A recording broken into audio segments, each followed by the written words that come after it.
Hola, ¿qué tal? Gusto saludarles. Profesora Jessie, compañeros maestrantes. Mi nombre es Joan Adarme y en esta oportunidad los vengo a acompañar en esta serie de exposiciones que se vienen realizando en relación a las unidades 4, 5, 6 del módulo de gerencia de proyecto. Este grupo de exposición se encuentra conformado por los ingenieros Adael González, Julio Landaeta y mi persona Joan Adarme, que en esta oportunidad les voy a conversar sobre la unidad número 4, gestión de costos de proyecto. Este punto o esta unidad se encuentra conformado por tres grandes o principales temas como lo son la estimación de costo, la determinación del presupuesto y el control de costo en los proyectos. Seguidamente les viene a conversar mi compañero David González, que les va a poner todo lo relacionado a la unidad número 5, referente a la gestión de la calidad y su planificación. Y finalmente viene mi compañero Julio Landaeta a conversar sobre la unidad número 6 relacionado a los recursos humanos del proyecto. Ya para entrar en materia y antes de empezar a conversar sobre la unidad número 4, la gestión de costos, es necesario que tengamos presente tres principales conceptos, como lo son el proyecto. Según Larson y Gray, los proyectos son un esfuerzo complejo no rutinario, porque ningún proyecto es igual entre sí, que está limitado por tres grandes factores, como lo son el tiempo, el presupuesto, los recursos y las especificaciones de desempeño o de diseño. De acuerdo con esto, entonces la gerencia de proyectos es el sistema, ¿verdad? O es el método sistematizado que se encarga de definir, organizar, planificar, monitorear y controlar los proyectos, de manera de que estos se ejecuten o se lleven a feliz término. Otro punto importante a tener en cuenta son los costos, ya que los costos es una variable que determina la viabilidad de los proyectos. Y según Guidon y Klimen, los costos se define como el monto que el cliente ha acordado pagar por un producto entregable, que es básicamente el proyecto. La idea de conocer los costos es que permite ejecutar el proyecto de manera adecuada. Ayuda a que el proyecto sea completado según lo presupuestado, a no extralimitarnos en el presupuesto, y permite también a que todo el equipo se concentre y se direccione a ejecutar sus actividades dentro del proyecto acordado. De acuerdo con esto, entonces empecemos a hablar lo que es la unidad de gestión de costos. Y según el Instituto de Gerencia de Proyectos, la gestión de costos se basa en estimar, presupuestar y controlar los costos. De modo de que el proyecto sea ejecutado según lo aprobado o según lo presupuestado.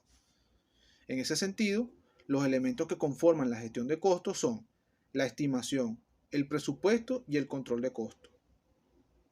Entonces empecemos a hablar lo que es la estimación de costos.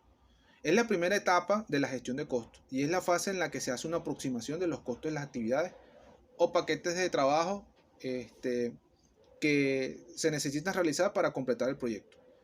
La importancia de la estimación de costos es que es un valor predeterminado, es decir, se calcula antes de que el proyecto se inicie. Es calculado usando métodos razonables, es decir, métodos estadísticos, matemáticos comprobados por experiencia que dan resultados óptimos, que permiten evaluar la factibilidad del proyecto y que una vez calculado ayuda a la gerencia durante el desarrollo del proyecto a tomar las decisiones necesarias para llevar el proyecto a su consecución. De acuerdo al Instituto de Gerencia de Proyectos, el proceso de estimación de los costos se estructura como se muestra en el siguiente diagrama. De acuerdo con esto, la estimación de costos se conforma por las entradas o datos iniciales, que es la información que se necesita para estimar los costos. Entre una de ellas tenemos la línea base del alcance, que no es más que el documento donde se encuentra el enunciado del alcance del proyecto, junto con la estructura desglosada del trabajo y el diccionario EDT. Otro dato inicial es el cronograma de actividades, del cronograma del proyecto, que no es más que ese documento donde se plasma todas las actividades del proyecto en el transcurso del tiempo. Seguidamente entonces tenemos lo que son las herramientas utilizadas para calcular la estimación de costos. Entre esas herramientas, que son los métodos estadísticos matemáticos, tenemos el juicio de expertos, que es cuando hacemos uso de la experiencia de un experto especialista en determinados proyectos para que esta persona nos deje un indicativo de cuánto más o menos calcula esta persona que saldrá el proyecto. Otra de las herramientas utilizadas para la estimación de costos es la estimación análoga, que es cuando hacemos referencia o hacemos uso de proyectos anteriores o similares al proyecto que nosotros estamos ejecutando actual para estimar los costos. Y una vez procesada toda esta información, obtenemos los resultados. ¿Y qué resultados obtenemos? Pues la estimación de costo propiamente dicha de cada una de las actividades. Otro resultado que obtenemos es la base de las estimaciones, que es un documento donde se plasma el método y los cálculos, los cálculos y los resultados obtenidos en las estimaciones de costo. Otro punto importante de hablar es de los tipos de estimaciones del costo de Venezuela. Y esto tiene que ver, esto tiene mucha relación de acuerdo a lo que es la industria petrolera en nuestro país, conformada por Petróleos de Venezuela, ya que para nadie es un secreto de que esta empresa ha sido la pionera y ha sido la encargada del desarrollo industrial y tecnológico de nuestro país. Y por ello es que, gracias a esa experiencia en el transcurso de los años, esta empresa ha adoptado la iniciativa o la capacidad de clasificar los tipos de estimaciones de costos utilizados normalmente en nuestro país. De acuerdo con esto, la Petróleos de Venezuela clasifica la estimación de costos en 5 principales grupos, como lo son la estimación clase 5, 4, 3, 2 y 1.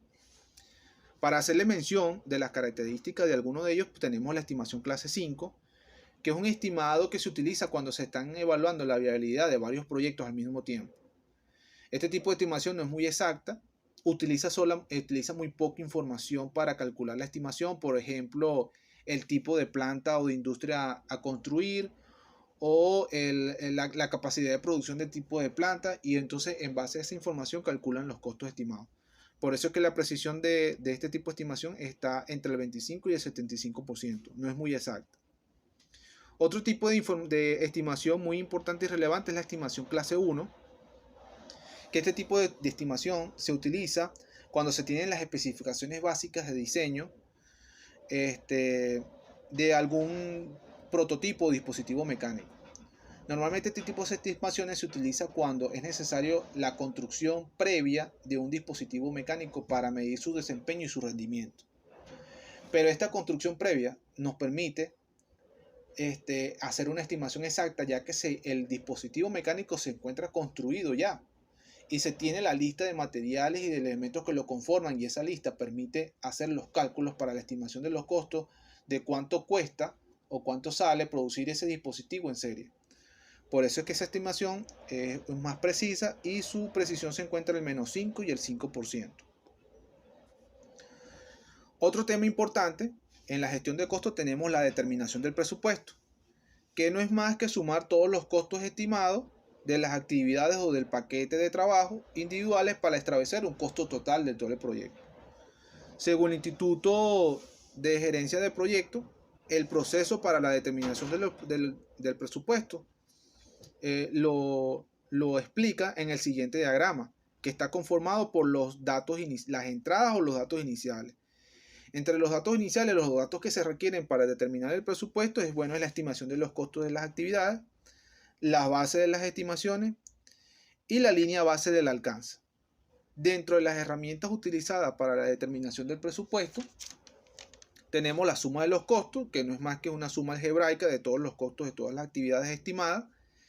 El análisis de reserva, que el análisis de reserva es una técnica analítica que permite establecer una reserva del presupuesto o de los costos estimados para el proyecto. Y el juicio de expertos, que ya lo hablamos en la lámina anterior, que se refiere a cuando hacemos uso de la experiencia de expertos especialistas en determinados proyectos. Y finalmente, una vez procesada toda esta información, ¿qué obtenemos? ¿Qué resultados obtenemos? Pues obtenemos la línea base del desempeño de los costos, que no es más que el presupuesto del proyecto distribuido en el tiempo. Y los requisitos en financiamiento del proyecto también es otro resultado que los obtenemos, ya que esto es más que todo para proyectos que son financiados por entidades bancarias. Entonces, uno de los requisitos para proceder a ese financiamiento es la determinación del presupuesto, saber cuánto cuesta el proyecto. Y finalmente, en la gestión de costos tenemos lo que es el control de costos, que el control de costos no es más que la comparación de los costos reales que se están ejecutando, que se están llevando, desarrollando en el proyecto, comparados con los costos calculados en el presupuesto. Según el Instituto de Gerencia de Proyectos, el proceso para la determinación de los controles de los costos está conformado de la siguiente manera como se presenta en el diagrama. Esta estructura se encuentra conformada por las entradas o los datos iniciales. ¿Qué se necesita para hacer el control de costos? Se necesita el plan de dirección del proyecto, que es un documento donde se establece cómo se va a ejecutar todo el proyecto, los requisitos de financiamiento del proyecto, que ya lo conversamos anteriormente, y la información de desempeño del trabajo, que no es más que representa nada más que la eficiencia que es necesaria mantener para cumplir el proyecto. Dentro de las herramientas o técnicas utilizadas para el control de los costos, tenemos la gestión del valor ganado, que el valor ganado es una forma de medir y monitorear el nivel del trabajo completado. Y otra herramienta tenemos el índice de desempeño del trabajo por completar, que no es más que la eficiencia que es necesario mantener para cumplir el plan. Y ya para terminar, después de analizar y procesar toda esta información, obtenemos los resultados. ¿Qué resultados obtenemos después de aplicar el control de costos? Pues obtenemos las mediciones del desempeño del trabajo, que no es más que la información recopilada que permite evaluar el éxito del proyecto. Y obtenemos también las proyecciones del presupuesto, que son las proyecciones de los gastos y los resultados esperados necesarios para la ejecución del presupuesto, del proyecto. Y ya con este punto, con este tema, terminamos lo que es la exposición de la unidad número 4 y los dejo con mi compañero Daniel González, que les va a conversar, que les va a hablar sobre la unidad número 5. Muchas gracias por su atención. Siguiendo con el punto explicado por mi compañero Joan, damos inicio a mi punto de la exposición. Mi nombre es Adael González. Vamos a hablar acerca de lo que es la gestión de la calidad en un proyecto. Antes de empezar tenemos que definir algunos términos como es la calidad, sus estándares y sus principios. La calidad, según la norma ISO 9001-2015, es la adecuación para el uso, satisfaciendo las necesidades del cliente. Phil Crosby nos dice que es hacer las cosas bien a la primera. Entre los estándares de la gestión de la calidad tenemos la ISO 9001-2015. Esta norma se basa en el sistema de gestión de la calidad, el cumplimiento de aquellos parámetros previamente establecidos y en la mejora continua de las organizaciones. En la zona es el estándar más utilizado por las empresas del área industrial y del área petrolera. Muchos planes de calidad están basados en este estándar y en esta norma. A otros estándares tenemos la ISO 14001 y la OHSAS 18001. Los principios de la gestión de la calidad, hay varios, pero para esta exposición hemos decidido mencionar dos: el ciclo de Deming, planificar, hacer, controlar y actuar, y los principios de la gestión de la calidad según la norma ISO 9001, que son 8: enfocado al cliente, que proyecte un liderazgo, que tenga participación de personal, que esté enfocada en procesos, que esté enfocada al sistema para la gestión, que esté enfocada en la mejora continua, enfocada basado en hechos para la toma de decisiones y que las relaciones sean mutuamente beneficiosas con los proveedores. La definición de la gestión de la calidad es la ejecución de aquellos procesos involucrados en la planificación, la gestión y el control de las actividades, cumpliendo los parámetros establecidos previamente, a través del monitoreo y mejora continua a plena satisfacción del cliente. Es decir, cumplir con aquellas actividades, aquellos procesos que me permitan entregar un trabajo de calidad. Los elementos que conforman la gestión de la calidad de un proyecto son tres: planificación de la gestión de la calidad y el control de la calidad. Estos tres elementos me permiten tener una calidad completa en cualquier fase de un proyecto. La planificación de la gestión de la calidad me va a permitir identificar los requisitos y estándares de calidad para el proyecto. En otras palabras, documentar cómo el proyecto va a cumplir con aquellos estándares requeridos. ¿Cuál es la importancia de la planificación de la gestión de la calidad de un proyecto?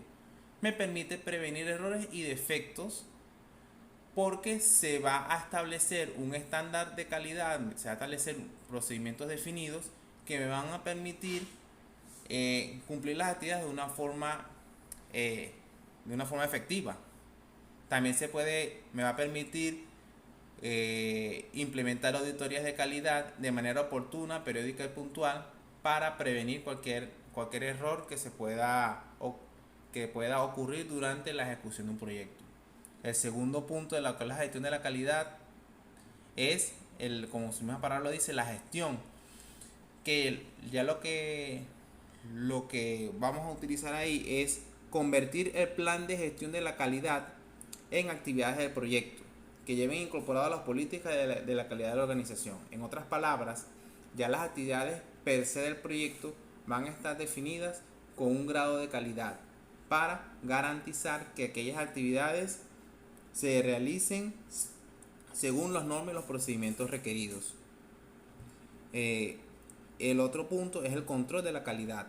El control de la calidad me permite monitorear y controlar la ejecución de las actividades conforme al sistema de gestión de la calidad para cumplir las expectativas del cliente. La importancia del control de la calidad es que me permite prevenir y corregir errores y defectos en la ejecución de las actividades. También permite realizar recomendaciones de mejoras o emitir no conformidades. Todo esto, por supuesto, basado en las normas, procedimientos, estándares y herramientas previamente definidas. Generalmente, la parte del control de la gestión de la calidad está definida por un equipo específico, especialista en aquellas normas y procedimientos en los que está basado ese sistema de gestión. En este mismo orden de ideas podemos ver cómo todo el sistema de gestión de la calidad recibe el nombre en muchas organizaciones de QA/QC, que no es más que aseguramiento de la calidad y control de la calidad. Gráficamente lo podemos ver de la siguiente manera. La parte del sistema de calidad basada en el aseguramiento está orientada hacia los procesos. Está enfocada a prevenir defectos. Se utiliza de forma proactiva. Es una herramienta dirigencial y es una responsabilidad de todo el equipo de trabajo. Garantizar que tu proceso, tu procedimiento se haga de una forma correcta y conforme a lo establecido según las políticas de la calidad de la organización. En cambio, la parte del control de la calidad está orientada hacia el producto, está enfocada hacia prevenir la identificación de defectos o fallas, se utiliza de forma reactiva, es una herramienta correctiva y la responsabilidad es de un equipo en específico. Generalmente el equipo de control de calidad o inspección de equipo o inspección de equipos rotativos, el departamento de calidad, etc. Para planificar la gestión de la calidad se necesita un grupo muy capacitado, ya que es un proceso muy subjetivo. Prácticamente está determinado según la naturaleza de cada proyecto en particular. Muchos proyectos pueden ser parecidos, pero siempre va a haber, pueden haber ciertas diferencias que van a hacer cada proyecto diferente. Por eso es necesario establecer parámetros de entrada para dar como resultado algunos procedimientos, sistemas o manuales de gestión que garanticen la calidad del producto final. Algunos parámetros de entrada son los diagramas causa-efecto, los diagramas de flujo, listas de verificación, diagramas de Pareto, diagramas de control. Y esto dará como resultado planes de gestión de la calidad, es decir, cómo vamos a implementar las políticas de calidad de la organización durante la ejecución del proyecto. Las métricas de la calidad, las listas de verificación de la calidad y el plan de mejora de los procesos.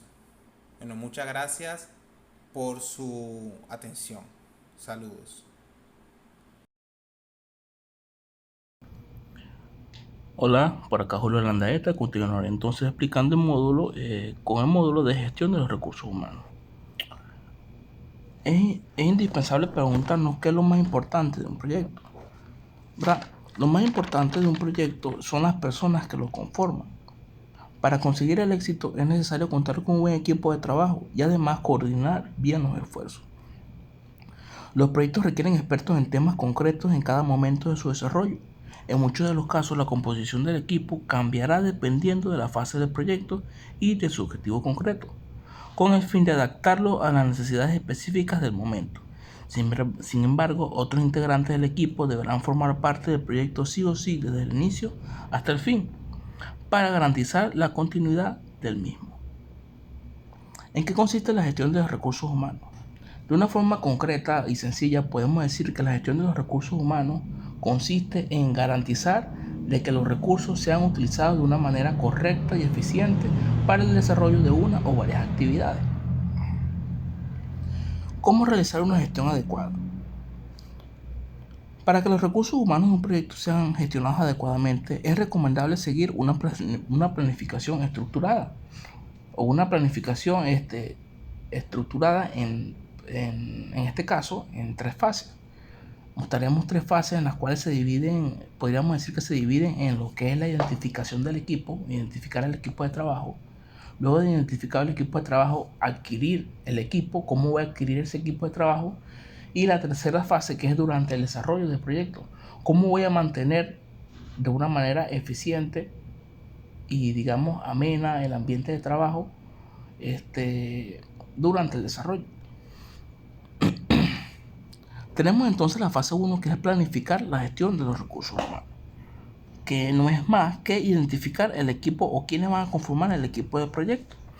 Es el proceso para el cual se identifican y documentan roles, responsabilidades, habilidades, relaciones de comunicación, necesidades de captación, estrategias que vamos a utilizar para poder llevar a cabo cada una de las actividades, los planes de reconocimiento al cumplir cada plan o al cumplir un objetivo, las consideraciones al cumplimiento en temas de seguridad. Ahora, ¿cómo iniciar esta fase? Esta fase se inicia primeramente generando un plan para la dirección del proyecto. Se debe tener una visión clara del proyecto y seguidamente generar un plan para la dirección y ejecución del mismo, que permite usar los recursos de la mejor forma. Tenemos entonces los recursos requeridos para las actividades. Consiste en identificar y definir los tipos y cantidades de recursos que necesita cada actividad de un paquete de trabajo. Tenemos los factores ambientales de la empresa, que es definir cuáles son los factores tanto ambientales como de seguridad que mantendrá la empresa o que regirá la empresa durante o a lo largo del desarrollo del proyecto. Activos de los procesos de organización, que son los procesos y políticas estándar de la organización, descripción de roles estandarizados, plantillas de organigramas y descripciones de cargos e información histórica. Todo esto con el fin de ahorrarnos tiempo en la gestión de recursos humanos y disminuir la probabilidad de omitir responsables importantes. ¿Con qué técnicas se desarrolla esta fase? Bueno, esta fase se desarrolla con las siguientes técnicas. Tenemos entonces lo que son los organigramas y descripción de cargos. Acá en este organigrama vemos lo que en el primero que vemos a la izquierda son los de tipo jerárquico, que son los que conocemos, los más conocidos. Es donde se hace la estructura de cómo va a estar conformado el equipo de trabajo, en donde el nivel más alto lo ocupa el que tiene la mayor responsabilidad y cada nivel, cada vez que vamos bajando, son niveles o subniveles que le responden al primer nivel. Tenemos también el organigrama de responsabilidad basados en una matriz, RAM, ¿verdad? Es una matriz llamada o denominada RACI también, por sus siglas de responsable, aprueba, consulta e informado. Es una matriz que vincula las actividades con el equipo del proyecto, o sea, cuáles son las actividades y ya en la otra, con la columna, identifica cuál es el responsable de ejecutar esa actividad. Y tenemos también los formatos orientados a texto. Es un formato orientado a texto y busca poder plasmar en un formato el perfil profesional de la persona que va a ejecutar dicha actividad o que va a ocupar cada una de las cajitas de organigrama de jerarquización. Tenemos también que son las creaciones de relaciones de trabajo, también conocidas como networking. que es sencillamente donde los jefes crean relaciones, ya sean de forma formal o informal, con sus subordinados, o como decirlo así, o digamos, sus integrantes del equipo. Tenemos los juicios de expertos, donde siempre es importante tener como que un criterio de experto con una visión desde afuera para poder detectar cuáles son las debilidades en el momento de generar el proyecto. Y también tenemos las reuniones, que no es más realizar reuniones y mesas de trabajo para afianzar la confianza del equipo y determinar cuáles son las digamos, los roles o los perfiles necesarios para el desarrollo de cada actividad. Ahora pasamos a la fase 2, que una vez identificado nuestro equipo de trabajo, pasamos entonces a adquirir el equipo de trabajo. La adquisición del equipo de trabajo se puede generar de varias formas. Tenemos la preasignación, que es cuando ya se tiene un personal que cubre el perfil. Sucede cuando se debe contar con personal específico. Se tiene de una competencia particular de determinada persona. En este caso es cuando, por ejemplo, hay trabajos muy específicos. Hay un caso aquí que cuando se está desarrollando un proyecto, se está pasando de equipos rotativos, por ejemplo, o de un turbogenerador. La primera fase en lo que es la generación de proyectos es más que todo obras civiles, fundaciones y todo eso. Sin embargo, como ya al momento de ejecutar siempre se necesita una figura de especialista en equipos rotativos. En este caso aplicaría siempre y cuando la empresa o en las partidas de los recursos asignados en el acta de contratación del proyecto lo diga. Tenemos las negociaciones, donde ya el personal, o digamos la organización, cuenta con un personal y entonces empiezan a negociar el tiempo y la disponibilidad para poder entonces incorporar las horas al proyecto que va a iniciar. Tenemos también las adquisiciones. Las adquisiciones no es más que contratar a personas para cubrir aquellos roles que de la organización no tiene a disposición del proyecto. Y tenemos los equipos virtuales. La tecnología hoy ha ocupado un paso o un punto muy importante en toda la vida, en todas nuestras vidas, y también en el desarrollo profesional de actividades y proyectos. Entonces muchas veces pasa que personas que no están aquí cerca de nosotros, sino que están a distancia, se pueden generar equipos virtuales de trabajo, ya sea para asesoría, para guiar al personal. Y entonces está esa figura para los equipos virtuales, generar mesas de trabajo vía Zoom, vía WhatsApp, pero sin embargo la más formal ahorita es Zoom y Skype. Se generan mesas de trabajo virtuales para entonces generar un equipo y crear así un impacto sobre la actividad, o ya sea una asesoría. Tenemos entonces la tercera fase, que es durante la ejecución del proyecto. Durante la ejecución del proyecto es importante se mantiene o se basa en mejorar competencias, interacciones y ambientes de trabajo. Establecer reglas de trabajo, códigos de conducta, vestimenta y horario, recompensas y conocimientos, reuniones, eventos, capacitaciones. Importante mencionar que cuando se habla de recompensa no es sencillamente enfocarse en lo que es dinero. Hay otras formas de recompensar al personal, ya sea con reuniones, con capacitaciones, entre otras cosas. Y la gestión de conflictos. Los conflictos es algo que siempre va a estar inherente en los proyectos, y es importante abordarlos y solucionarlos. Bueno, muchas gracias. Con esto termino entonces el punto, o digamos la partida de lo que es gestión de los recursos humanos.